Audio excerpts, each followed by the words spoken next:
शांति। हमारी अगली शक्ति है सामना करने की शक्ति। अब हमें ये नहीं पता चलता कि कहाँ सहन करें और कहाँ सामना करें। तो आओ चलो इसका डिफरेंस जानते हैं। सहन हमें वहाँ करना होता है जहाँ सामने वाले की नेचर हो, स्वभाव हो, हमें पता है कि इनका स्वभाव ऐसा ही है, वहाँ पर तो हमें सहन करना होता है। और जहाँ पर अत्याचार हो रहा हो, अति में आचरण हो रहा है, तो वहाँ सामना करना होता है। इसके लिए परमपिता परमात्मा कहते हैं कि आप एक कदम उठाओ, 1000 कदम मैं तुम्हारे साथ हूँ। तो उसमें एक कदम हिम्मत का हमें उठाना होता है और उसके बाद 1000 कदम परमात्मा हमारे साथ होते हैं। चाहे आप बिल्कुल अकेले हो, सारे आपके अपोजिट हो, फिर भी हमें अति को सहन नहीं करना। अगर हम अति को सहन करेंगे, अत्याचार को सहन करेंगे, तो इसका मतलब हम सामने वाले को और हिम्मत दे रहे हैं हमारे साथ गलत करने की, तो वो भी हमारे कर्मों के खातों में जमा होगा। इसलिए हमें किसी को अपने ऊपर अत्याचार करने का भी मौका नहीं देना है।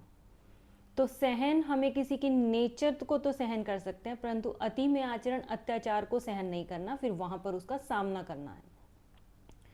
तो ये थी सामना करने की शक्ति। इसमें परमात्मा कहते हैं कि कई बार परिस्थितियां ऐसी भी आ जाती हैं, जैसे कोई फाइनेंशियल क्राइसिस आ गया या फिर घर में किसी की मृत्यु हो गई, हमें उन परिस्थितियों का भी सामना करना होता है। पर जब हम मेडिटेशन करते हैं, अपने मन को परमात्मा से जोड़ के रखते हैं, तो हमारे अंदर एक अलग ही हिम्मत और हौसला होता है। तो हम उन परिस्थितियों को भी फेस कर जाते हैं।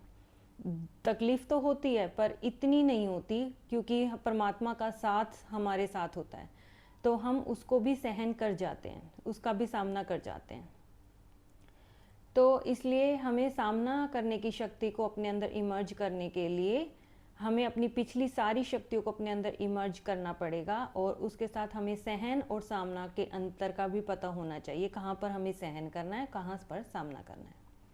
किसी की नेचर को सहन करना है और अति के आचरण का सामना करना है, उसमें परमात्मा हमारे साथ है। हिम्मत का एक कदम बढ़ाओ। ओम शांति।